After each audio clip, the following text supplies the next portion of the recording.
갑자기 요즘에 결혼하는 커플이 많아서 주례를 자꾸 하게 되니까 결혼이 좀 띄엄띄엄 있어야 어, 설교했던 걸로 계속 써먹어도 되는데 지난주 또 똑같은 설교한다 할까봐 고민이 많습니다. 그래가지고 사실 좀 이렇게 세상 사람들은 남편 아내 어떻게 생각하나 이렇게 해서 그냥 기본적으로 이렇게 인터넷에서 사전을 좀 찾아봤어요. 이 사전 남편을 뭐라 하냐, 그러니까 아주 그냥 단순하게 이렇게 있어요. 예, 여자와 혼인하여 짝을 이룬 남자. 예, 너무 짧아가지고 이제 뭐 요새 뭐 이렇게 네티즌들이 만드는 또 위키pe디아라고 하는 그런 백과사전이 있거든요. 그거 계속 좀 찾아보니까 재밌는 말이 있어요. 뭐 혼인하여 거의 비슷하고 이렇게 동의어로 서방, 낭군, 인터넷을 할아버지 할머니 돼가지고 하는 것 같아요. 이하는 말이죠. 서방, 낭군, 예, 그리고 신랑, 부군 뭐 이렇게 적혀 있어요. 근데 호칭이 재밌어요. 호칭이 뭐 비슷해요. 호칭, 여보, 당신, 이 인간, 왼수, 남보다 못한 놈 이렇게 점점 이렇게 네티즌들이 만든 사전이에요. 되게 재밌더라고요. 갑자기 서방 낭군 이렇게 하다가 여보 당신 하다가 뒤로 갈수록 이 인간 그 왼수 마지막에 제가 너무 웃겼어요. 남보다 못한 놈. 사실은 놈보다 더 나쁜 뭐 이렇게 자식이란 뜻이었습니다. 근데 아마 누구보다 내 편이 되어줄 줄 알고 결혼을 했는데 누구보다 내 편인 줄 알고 그렇게 살았는데 어느 날 알고 보니까 내 편이 아닌 걸 깨닫는 순간 이 인간이 되죠. 그리고 내 편이 아니기는커녕 남보다 못한 인간임이 확인이 되면 남보다 못한 왼수가 되는 거죠. 우리가 누구하고 원수가 됩니까? 생판 모르는 사람하고 원수가 되는 사람은 없어요. 생면부지의 사람과 원수되는 사람도 없고 천하의 악한 사람하고도 원수가 잘 안 돼요. 우리가 누구하고 원수가 되는가 하면 내 편인 줄 알았다가 내 편이라고 생각했는데 어느 순간 내 편이 아니라 남보다 못한 사람이 확인되었을 때 그때 우리 안에 서운한 마음과 그 배신감이 원수처럼 여겨지게 만듭니다. 그래서 내 편이 참 중요해요. 우리가 참 머리가 복잡하고 속이 복잡할 때 전화하려고 할 때 먼저 떠오르는 사람들이 두 가지 종류가 있어요. 속상해서 전화하는 사람이 있고 이거 어떻게 될지 몰라서 물어보려고 전화할 사람이 있어요. 예. 속상해서 전화하는 사람은 당연하죠. 그냥 내 편 되어주라고 나랑 같이 욕하려고 하는 거고 어떻게 할지 몰라서 진짜 좀 방법이나 답을 좀 물으려고 전화했을 때는 진짜 물어보는 거예요. 근데 이 순서가 틀리면 골치 아파요. 아시겠죠? 속상해서 전화했는데 자꾸 답을 가르쳐주면 원수가 돼요. 예. 네가 잘못한 거잖아. 뭐 이렇게 얘기하면 돼. 부부도 마찬가지입니다. 부부도 마찬가지입니다. 지금 내가 속상해서 이야기하는데 자꾸 답을 얘기하면 골치가 아파집니다. 답은 벌써 내가 알고 있어요. 그러면 살다 보면 우리는 답이 필요할 때보다 속상할 때 내 편이 되어줄 사람이 훨씬 더 많이 필요해요. 그래서 내 편이 되면 힘이 되어지니까요. 그 살아갈 힘이 생기니까요. 그래서 우리는 자꾸만 내 편인지 확인하고 싶어 합니다. 그리고 또 하나, 내 편을 자꾸만 모으려고 합니다. 물론 성경에는 무리를 짓지 마라, 패당을 짓지 마라, 편가르지 말라 하지요. 하지만 그럼에도 불구하고 무언가 답답하고 서럽고 속상한 마음, 이 마음 공감해주고 마음을 나눌 수 있는 내 편을 찾고 또 확인하고 싶은 마음이 그리 나쁜 마음이라고 할 수도 없을 것 같아요. 그런 차원에서 지금 바울은 내 편이 하나도 없습니다. 이역만리 저 외국 땅에서 겨우겨우 고생해서 이제 고국에 왔어요. 고국이라 하면 고향이라 하면 내 편이잖아요. 예루살렘에 왔어요. 하나님의 집에 왔어요. 그리고 동족에게 왔어요. 근데 그럼에도 불구하고 지금은 바울은 내 편이 하나도 없습니다. 바울이 태생적으로 로마 시민임을 확인했던 천부장은 놀라서 그의 결박을 풀어주라고 이야기합니다. 30절입니다. 30절 같이 말씀 보겠습니다. 30절 말씀. 이튿날 천부장은 유대인들이 무슨 일로 그를 고발하는지 진상을 알고자 하여 그 결박을 풀고 명하여 제사장들과 온 공회를 모으고 바울을 데리고 나려서 그들 앞에 세우니라.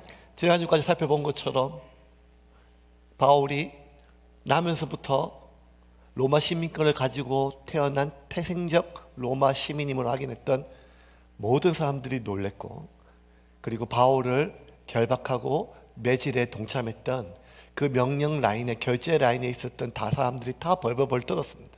자기가 처벌을 당하니까요. 그리고 가장 최고 결정권자 천부장이 바울을 풀어주라고 명하였습니다.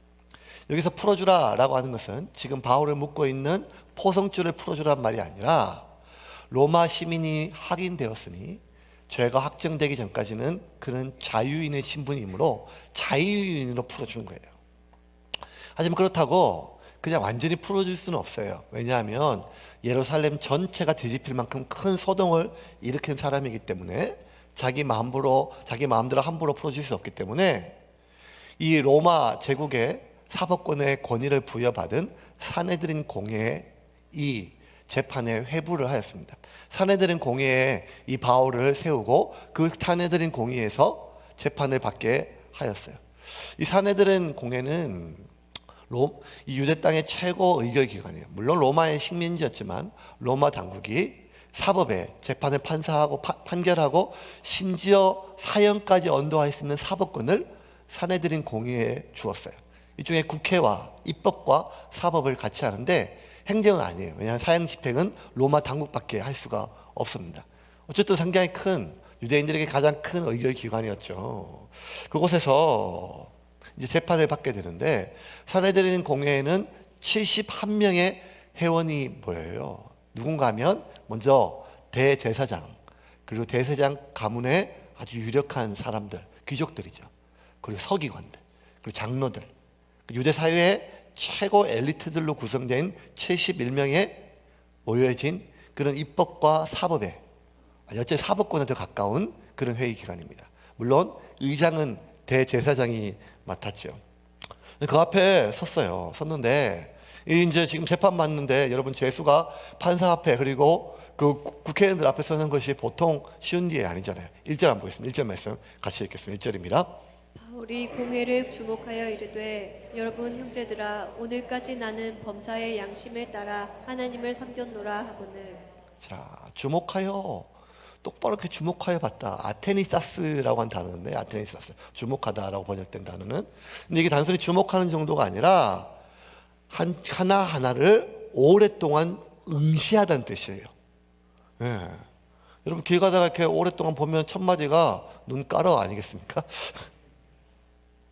죄수가 신문자도 아니고 판사를 그렇게 쳐다보면 안 돼요. 여러분은 뭐 재판 받아본 경험이 별로 없을 건데요. 예. 이 재판 판정에서 판사를 똑바로 쳐다보면 안 돼요, 이렇게. 그런데 지금 바울이 자신의 목숨이 달린 일을 결정할 수 있는 사람들이에요. 유대 최고 의결기관이에요. 가장 높은 기라성 같은 사람인데 주눅들기는커녕 오히려 그들을 한 명 한 명 응시했어요. 아테니사스 오랫동안 응시했어요. 오해를 살 만큼. 근데 그 눈빛은 주눅들고 누르는 게 아니라 오히려 한 명 한 명을 오랫동안 쳐다보면서 연민이 느껴지는 눈빛이었어요. 왜? 너희들 지금 내 목숨을 결정하게 모였지만, 하지만 너희들은 내 목숨이 아니라 너희들의 목숨조차 스스로 결정할 수 없는 피조물에 불과하고 우리의 모든 삶을 심판하시고 결정하신 창조주 하나님 그 예수님을 모르는 그들이 오히려 바울의 눈에 불쌍하게 보였기 때문이에요. 근데 여러분 이런 시각으로 세상을 보는 게 얼마나 어려운지 아시잖아요. 우리 하나님 다 알잖아요. 믿잖아요.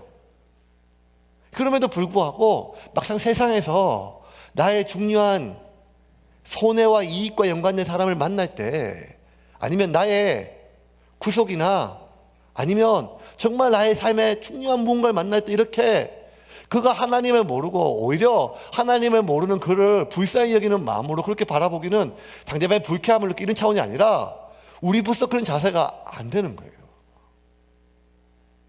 얼마 전에 제 어머님이 이제 막 수술하실 때 이제 동아대병원 수술을 하는데 코로나 때문에 이제 보호자가 못 얻고 이제 간병 통합 그 병동에 이제 계셨는데 잠깐 이제 수술 한자니까 제가 가가지고 이제 돼요. 그러면 저하고 이제 집사람이 가가지고 뭘 하는가 하면 이제 운동을 시켜야 돼. 이제 운동을 시켜가지고 이제 막 빨리 가스 나오고 장이 자리를 잡아야 되니까.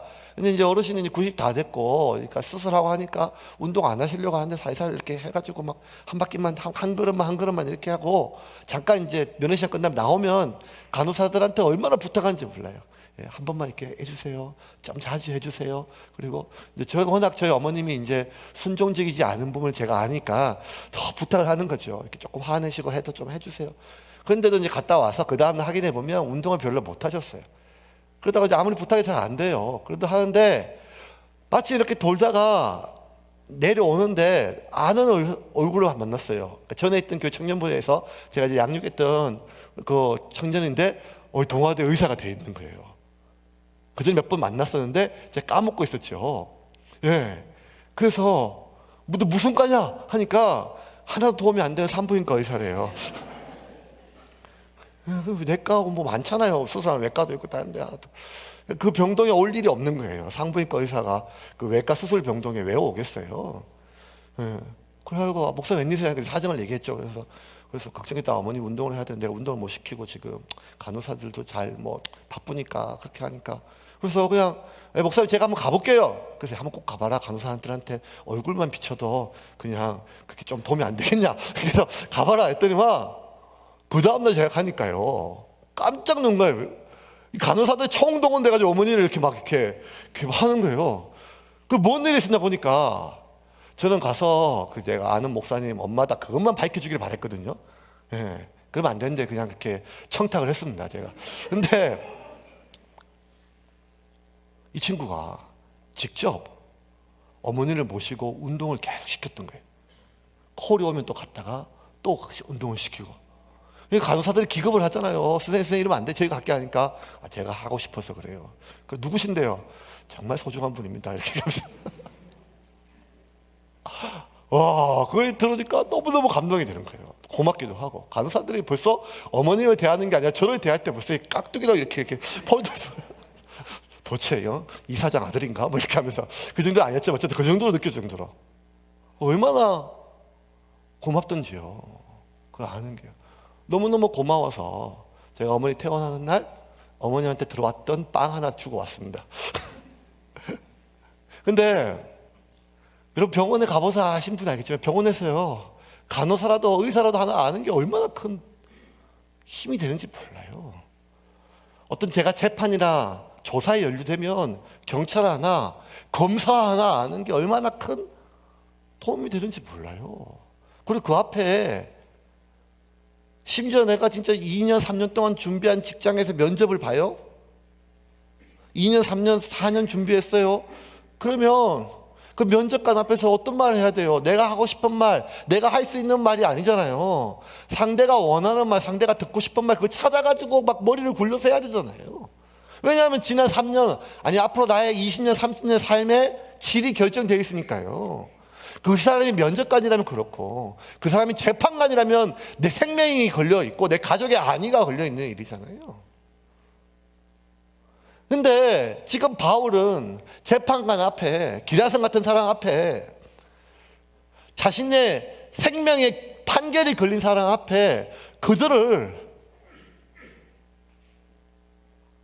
하나님을 알지 못하고 세상의 참 주인을 알지 못하며 세상의 참 심판자를 알지 못하기 때문에 깔보고 무시하는 것이 아니라 진심으로 처근한 마음으로 볼 수 있다는 것은 내가 어떠한 상태고 내가 어떠한 신분이고 사람들이 나를 어떻게 여기라는 거 상관없이 오직 하나님의 시각으로 세상을 볼 수 있는 이런 믿음은 정말 쉽지 않은 거거든요. 더군다나 바울은 그들 재판 앞에 자신의 억울함을 밝혀서, 자신의 무죄함을 밝혀서, 자신을 변명해서, 그들의 마음을 사서 그들의 설득해서 내가 사형당하지 않기를 바라는 것이 당연한데, 바울은 그냥 자기가 해야 될 말을 해요. 자기가 하고 싶은 말을 해요. 나는 지금까지 내 양심에 하나도 끄리낌 없이 하나님을 위해 살았다. 이게 오히려 사람들의 마음을 더 분노케 할 말이거든요. 그걸 바울의 마음도 알아요. 하지만 바울은 그 말을 했습니다. 그러니 그 바울의 말을 듣고 바울의 태도를 보고 그곳에 모여있는 사람들이, 사내들인 기라성 같은 그 서기관들과 제사장들과 대제사장이 얼마나 기가 찼겠어요. 왜냐하면 이미 온 예루살렘을 다 소동을 일으키고 성전이 무너질 만큼 폭동을 일으켰기, 그 누군지 모르겠어요. 저놈이 무릎으로 기어와도 시원찮고 머리 땅을 봐 피가 날 정도로 우리에게 절을 해도 시원찮은데 하나하나 오히려 또 나를 천천히 쳐다보고 자는 지금까지 한 번도 양심에 끄리낌이 없이 하나님을 위해 살았다고 하는 말에 너무 기가 막혀서 대제사장이 옆에 있는 사람을 명해서 바울의 입을 쳐라고 명해요. 2절입니다. 2절 말씀입니다. 같이 읽겠습니다. 대제사장 아나니아가 바울 곁에 서 있는 사람들에게 그 입을 치라 명하니. 입을 좀 쳐라. 아무 말도 못하게. 이런 말이 아니라 유대인들은요, 이렇게 입을 때리는 것이요, 짐승보다 못한 취급을 하는 거예요. 왜냐하면 말이나 소나 이렇게 끌고 갈 때 낙이나 요 노새나 뭐 잘 안 되면 이렇게 우리가 앞에 있는 그게 막 그 줄을 당기듯이, 근데 입을 짐승을 때리는 것처럼 이 사람의 입을 치치는 것은 개만도 짐승만도 못한 인간, 이런 거예요. 굉장히 치욕스러운 행위예요. 그런데 이거는 뭔가 하면 법정이나 제사장이 봤을 때 죄가 확정됐을 때 행하는 그러한 처벌 중에 하나예요. 근데 유대 율법은요, 죄가 확정되기 위해서는 두세 사람의 증인이 있어야 돼요. 그런데 대제사장은요, 누구보다 율법을 지켜야 될 사람이 두세 사람의 증인은커녕 아무런 진술이나 죄가 확정되지도 않았음에도 불구하고 짐승보다 못한 놈이라는 확정을 가지고 이 바울을 치라고 했으니까 바울이 조목조목 말씀으로 따지고 논쟁을 붙으니까 아주 더 기가 찬 거죠. 그 논쟁들이 한참 6절까지 이어졌어요. 그러다 보니까 바울이 주변을 쭉 보니까 이 사례들의 71명이 다 각각 제사장, 대제사장, 그들의 가문, 서기관, 장로, 각각 직업이나 그들의 지위는 다르지만 딱 두 부류로 나눠져요. 한쪽은 바리새인, 한쪽은 사두개인이에요. 그들 복장부터가 벌써 달랐어요. 그걸 보고 6절입니다. 6절 말씀 같이 보겠습니다. 6절입니다. 같이 읽겠습니다. 바울이 그중 일부는 사두개인이요 다른 일부는 바리새인인 줄 알고 공회에서 외쳐 이르되 여러분 형제들아 나는 바리새인이요 또 바리새인의 아들이라. 죽은 자의 소망 곧 부활로 말미암아 내가 신문을 받노라. 여러분, 우리가 뭐 복음서 읽고 성경을 보고 설교 들어서 사두개인, 바리새인 하면 이 독사의 자식, 뭐 해칠한 무덤, 외식하는 자 뭐 이런 건데요. 사두개인과 바리새인은요, 굉장히 유대 땅의 핵심 권력이었어요. 먼저 사두개인들은요, 예수님이 태어나기 한 200년 전부터, 한 2세기 전부터 만들어진 분파인데 다윗 시대의 사독이라고 하는 유명한 대제사장이 있거든요. 그 사독의 후예임을 자기가 자축하는 거예요. 그 사두개인이에요. 그러면서 성전의 관리의 기득권을 주장했어요. 왜냐하면 이 유대 땅은, 특별히 예루살렘은요, 성전과 관련된 것이 종교적인 게 아니라 경제와 관련된 것이 굉장히 많았거든요. 그래서 성전 관리의 기득권을 우리는 대제사장 사독의 후예니까 이제 우리가 하겠다 하면서 그렇게 만들어진 분파예요. 그래서 일단 돈이 많고 가문이 제사장 가문이고, 그리고 그 자기들 가문 내에서 대제사장을 계속해서 선출하려고 해요. 귀족들이 많았어요. 그러므로 높은 지위와 그 상당한 소득 수준을 이용해서 높은 교육을 받았어요. 그리고 이들은요, 종교적으로도 굉장히 이성적이에요. 그래서 이미 구약 정경이 있는데 선지서나 예언서나 시가서 이런 거 빼고 모세 오경만 성경으로 인정을 하고 나머지는 다 비상식적인 걸로 생각을 해요. 굉장히 현실적이라서 이들은요, 천사나 영, 내세, 부활 이런 건 다 미신이라고 믿었었어요. 그리고 오직 내세도 없고 지금 이 세상이 중요하니까, 굉장히 현실적이니까, 현세가 중요하니까 당연히 가장 실리적이고 현실주의라서 로마 정권과 결탁했어요. 왜? 어디에 힘이 있는지를 아니까요. 그러니 일반 민중들은요, 종교세도 뜯어가고 저 친일파 같은 저 로마, 친로마적인 저 성전과 그 사두개인들을 굉장히 싫어했었어요. 이와 반대로 바리새파들은 조금 더 오래돼서 주전 한 4세기, 예수님 태어나기 한 300~400년 전부터 만들어진 바리새라고 하는 단어가 분리하다, 뭐 구별하다 뭐 이런 뜻이에요. 그래서 뭐로부터 구별하는가 하면 부정한 것, 더러운 것, 율법에 어긋난 것으로부터 분리해서 자신을 굉장히 거룩하게 지킨다는 거예요.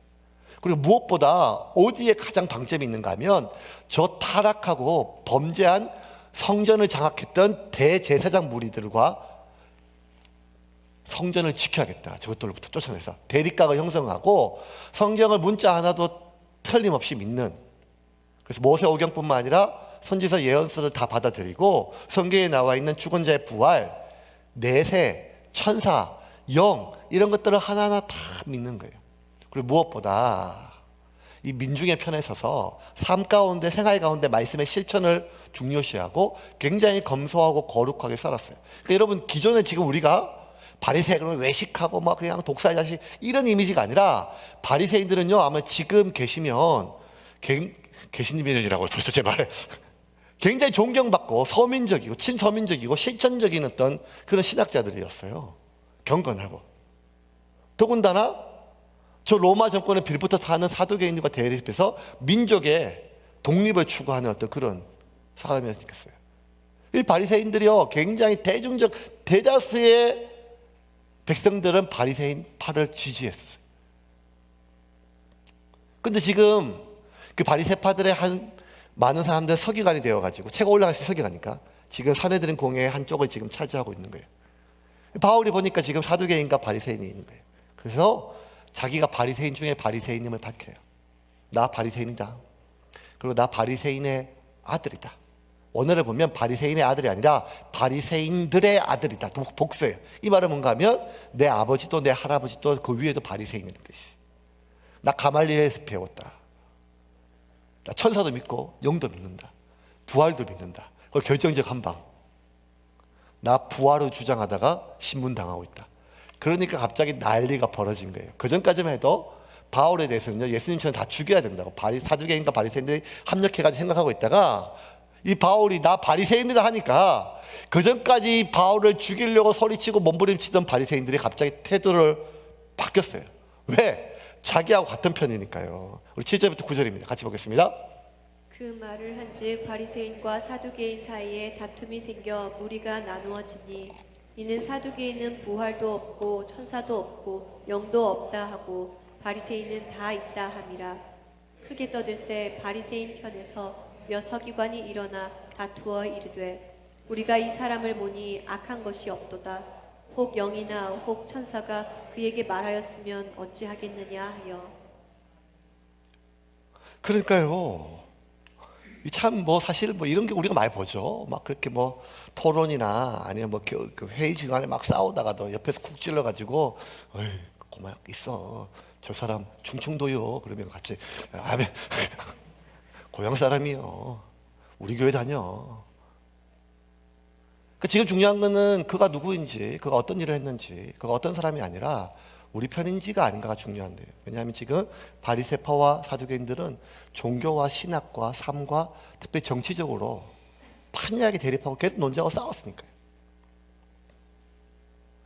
가장 큰 전쟁 속에서 지금 전쟁은 사두개인과 싸우는 전쟁이었고, 사두개인들로부터, 저 나쁜 놈들로부터 나라를 구해야 되고 성전을 구해야 되고 백성들을 구해야 돼요. 그러니 바울이 어떤 사람인가 누구인가 보다 더 중요한 것은 바울이 바리새인이란 말이 중요하다. 그래서 갑자기 바리새인들이 바울을 옹호하고 시작했었습니다. 그러다가 사두개인들은 반대로 더 죽일 놈이 됐죠. 저 나쁜 놈이 바리새인이니까요. 그래서 서로 논쟁이 아니라 격투가 벌어졌어요. 심한 분쟁이 일어났어요. 얼마나 큰 격투가 일어났는가 하면 10절입니다. 10절 같이 보겠습니다. 큰 분쟁이 생기니 천부장은 바울이 그들에게 찢겨질까 하여 군인을 명하여 내려가 무리 가운데서 빼앗아 가지고 영내로 들어가라 하니라. 분쟁이 어느 정도 가면 분쟁이라 번역됐지만 격투였어요. 아주 심각한 격투. 어느 정도 격투인가 하면 주먹과 막 신장 막 싸움이 막 찢어지고 깨지고, 얼마나 심한 격투인가 하면 이 천부장이 바울이 거기서 찢겨질까 봐 그 사람을 빼앗아 와가지고 샌 안토니오 요새로 옮길 정도로. 와, 여러분, 사내들인 공회에는 유대 최고 엘리트들이 모였어요. 국회예요. 여러분, 그래도 안심하십시오. 국회에서 난장판 싸움은 대한민국이 아니라 이스라엘이 원조입니다. 너무 심하게 분쟁해가지고 천부장은 지금 자기가 로마 시민권자를 죄도 확정되기 전에 때리고 매질해가지고 죽을까봐, 그래서 혹시나 해가지고 조금 이렇게 좀 떠넘기려고 사내들인 공의회, 왜냐하면 사내들인 공의회에서 사형을 내리면 자신의 죄가 묻혀요.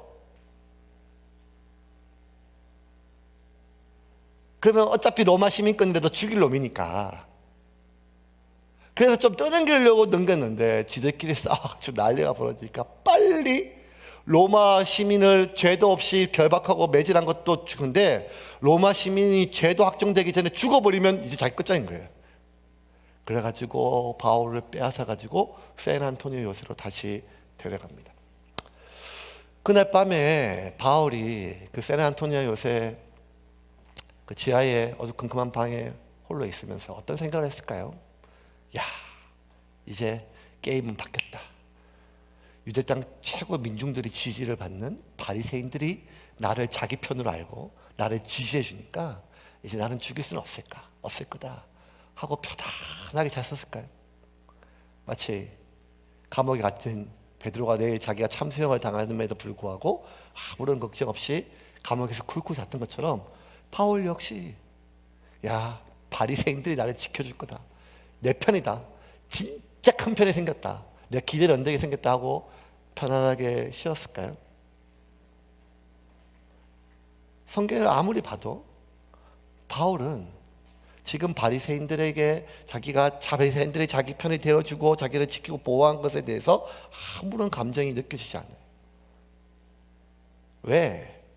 바울이 사내들인 공의에서 자기가 바리새인임을 밝혔던 중요한 이유는, 부활을 밝혔던 중요한 이유는 자기가 이 곤욕을, 목숨을 잃을 이 문제를 모면하기 위해서 바리새인들을 내 편을 만들기 위해서가 아니라, 바울은 어떤 상황이든지 어디를 가든지 때를 어떤지 못 어쩐지 바울의 모든 관심은 복음을 전하는 거예요.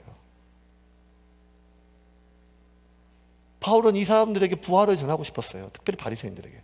너희들이 그렇게 부활하는데 정말 부활하신 예수를 만나보지도 않고 믿지도 않고 인정하지도 않는데, 너희들이 그렇게 주장하는 부활, 그 부활하신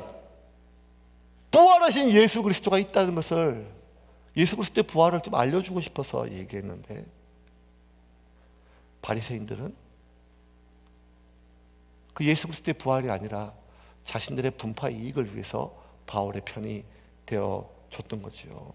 그러니 바울은 바리새인들의 이런 태도가 조금 더 기쁘지를 않았습니다. 오히려 바울은 바리새인들이 예수의 부활을 알고 믿어서 바리새인들이 자기 편이 아니라 예수의 편이 되기를 바랬던 거죠. 바울이 정작 기뻐한 것은 다른 것에 있었습니다. 마지막 절 11절입니다. 11절 말씀 같이 보겠습니다.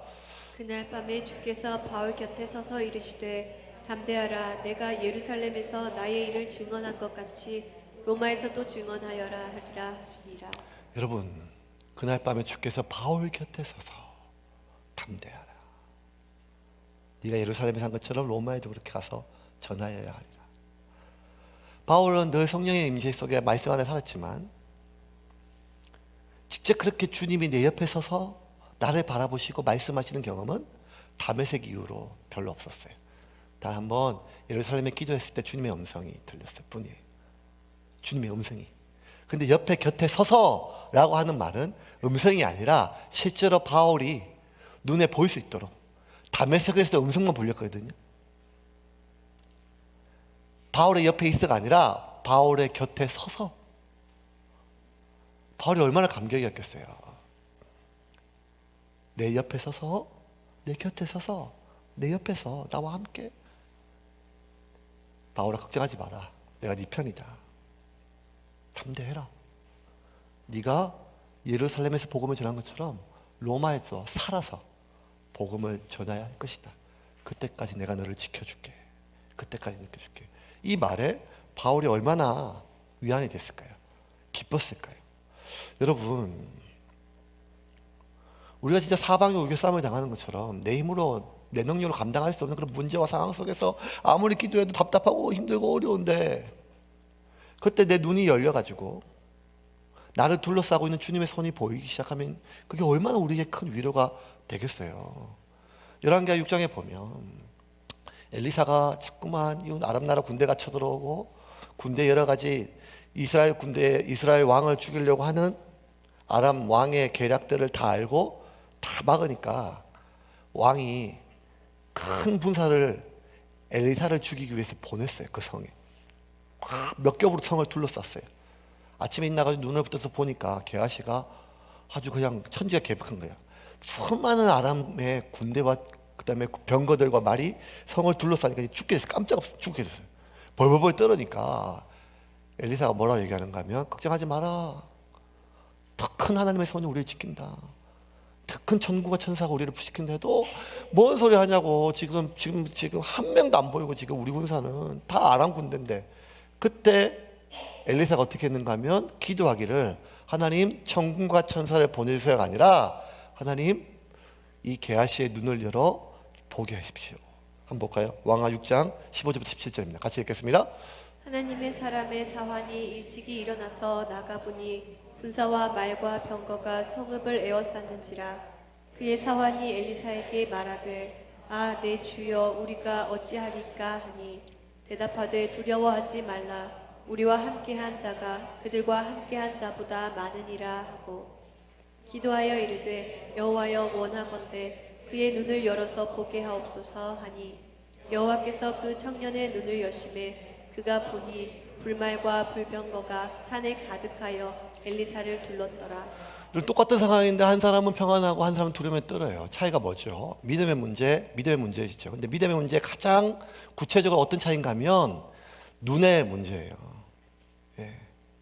시력의 문제가 아니라 그 눈이 열려, 눈의 비늘이 벗겨져 우리를 둘러싸고 있는 하나님의 손을, 내 편에 나와 함께 세고 계신 하나님의 도움의 손을 보는 자와 그렇지 않은 자의 차이입니다. 이게 참 어려워요. 많은 문제가 있어서 힘들고 벽에 부딪힐 때마다 하나님께 기도하죠. 정말 기도해요. 근데 아무리 기도해도 기도하기 전보다 더 마음이 무거울 때는 하나님이 침묵일 때예요. 하나님의 살아계심을 믿고 우리가 죽으면 천국 가는 것도 믿지만, 그럼에도 불구하고 지금 내 앞에 나를 둘러싸고 있는 이 문제 앞에 나는 너무 초라하고 무기력하고, 하나님은 전능한데 그 하나님의 자녀라고 하는 나는 너무 초라하고 무기력할 때 우리는 주눅이 들고 세상 앞에 쪼그라들지요. 저도 그래요. 제가 좀 힘들고 어려운 마음이 생겼을 때 아무리 기도해도 방법이 보이지 않고 어려우니까 자꾸만 목사가 교회에서 기도해도 마음이 쪼그라들어요. 어떡하지 하는 마음이 들지요. 그런데 그 순간 하나님이 우리의 눈을 여시면 우리를 둘러싸고 있는 수많은 불병구와 불말뿐만 아니라 하나님의 도움의 손이 우리를 한 번도 떠난 적이 없지 않겠습니까?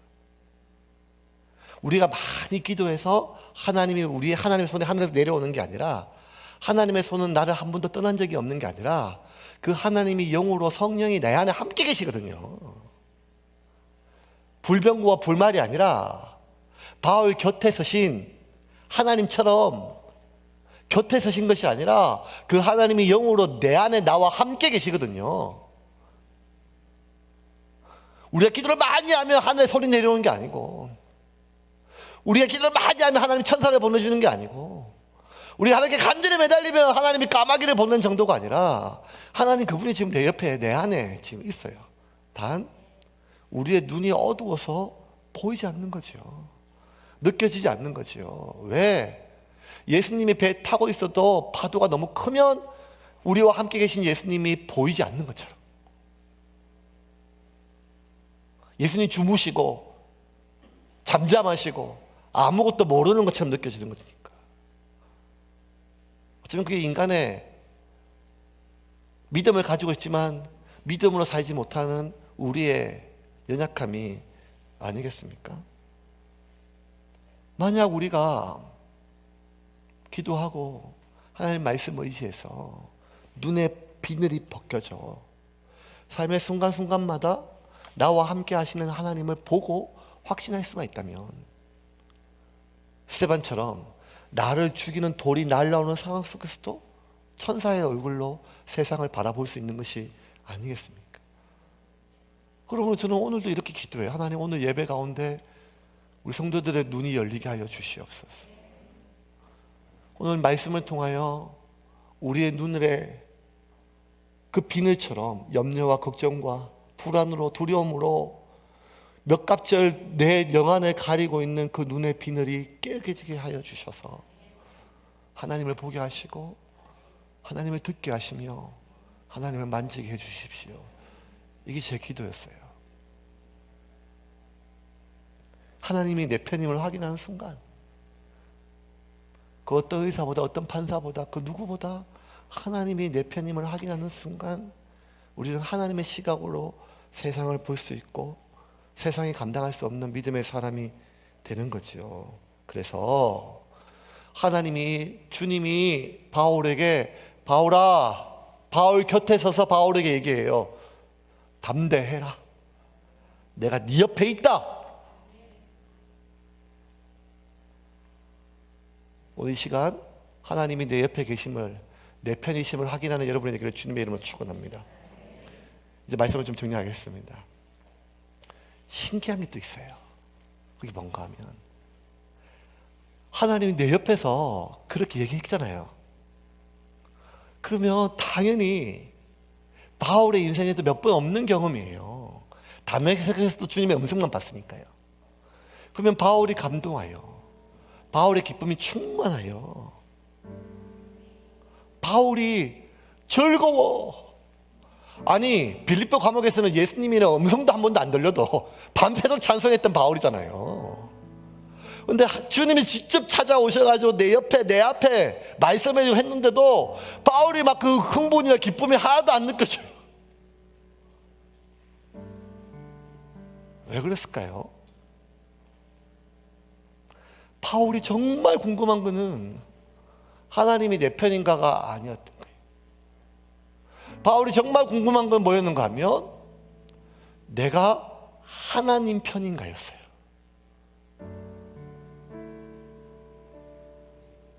바울은 하나님이 자기 편인지 확신하지는 못했지만 자기는 누구보다 하나님 편이라고 확신하고 과거에 살았던 사람이에요. 저 사내들인 공회에 앉아있는 사두개인이나 바리새인 모두가 자기는 하나님 편이라고 생각을 해요. 그 누구보다 바리새인 중에 바리새인이었고 천사도 믿었고 영도 믿었고, 하나님이 지금 내 편 되어주실지는 모르겠지만 나는 죽을 때까지 하나님 편으로 살고 죽을 때까지 하나님 편을 위로 죽고 심지어 하나님을 거역하는 것들을 위해서 내가 그들을 죽이면서까지 하나님 편이라고 생각했던 바울은 하나님이 지금 내 옆에 내 편인지는 모르겠지만 나는 누구보다 하나님의 편이 되기 위해서 하나님 편이라고 확신해서 스데반을 돌로 쳐 죽였고 예수 믿는 것들을 잡았고 가두었고 고문했고 죽였었어요. 그래서 나는 누구보다 하나님 편이라고 하는 확신과 자부심이 있던 그 바울의 눈에 비늘이 벗겨지는 순간 나는 하나님의 편이 아니라 가장 하나님의 반대편에 서 있었고 가장 하나님의 멀리 서 있는 내 자신을 보고 바울은 이제 자기 스스로 판단할 수가 없었어요. 그래서 그 이후부터 바울은 늘 점검했어요. 내가 지금 하나님 편에 서 있나? 내가 복음을 전하지만, 내가 지금 선교사지만, 내가 지금 목회자지만, 오늘도 내가 기도하고 오늘도 설교하고 가르쳤지만 내가 지금 하나님 편에 서 있나? 왜? 하나님의 편에 가장 반대편에 서 있어도 설교할 수 있습니다. 하나님의 가장 반대편에 서 있어도 목사할 수 있습니다. 하나님의 가장 반대편에 서 있어서 하나님의 편이 아니라 철저하게 지금 내 편인데, 내 편임에도 불구하고 내가 하나님 편이라 착각하고 하나님이 내 편 되어 달라고 기도하는 사람들이 지금도 얼마나 많은지 모르기 때문입니다. 하나님이 내 편임을 확인하는 것 중요합니다. 사박의 우겨쌈을 당해도 하나님의 내 편임을 확인하고 담대함을 얻는 것이 믿음이지요. 그렇게 되기를 소망합니다. 하지만 하나님이 내 편임을 확인한 것보다 더 중요한 것은 내가 지금 하나님 편인지가 중요하다는 거예요. 과거가 아니라, 지금까지가 아니라 지금 내가 하나님의 편에 서 있나? 지금 우리 교회가 하나님의 편에 서 있나? 지금 우리가 하나님의 편에 서 있는가가 더 중요한 것 아니겠습니까? 왜? 바울은 그 착각 때문에 주님을 핍박했고 주님의 제자들을 죽였음을 자기가 알았기 때문입니다. 사랑하는 세운교회 성도 여러분, 이번 한 주도 여러분을 둘러싸고 있는 수많은 고난과 어려운 가운데서도 주님이 나와 함께 계심을 확신하고 여러분의 영안이 열려 여러분을 도우시는 주님의 도움의 손을 바라보기를 주님의 이름으로 축원합니다. 그리고 또 하나, 날마다 내가 지금 하나님의 편에 서 있는지를 확인합시다. 교회에서 누가 내 편인지, 목사가 내 편인지 확인하는 것이 아니라, 회사에서 누가 내 편인지, 누가 내 편이 되어줄 수 있는지를 확인하는 것이 아니라, 같이 어울려 다녔던 사람들 중에 누가 유난히 지금 내 편에서 딴 사람으로 가는지를 확인하고 싶은 것이 아니라, 내 속으로 나왔지만 점점 내 편이 아니라 남의 편이 되어가는 자식이나 부모나 형제나 가족을 확인하는 것보다 가장 먼저 내가 하나님의 편에 서 있는지를 날마다 말씀을 통하여 확인하고 스스로를 쳐 복종케 하는 하나님의 사람, 하나님의 편이 되기를 주님의 이름으로 축원합니다.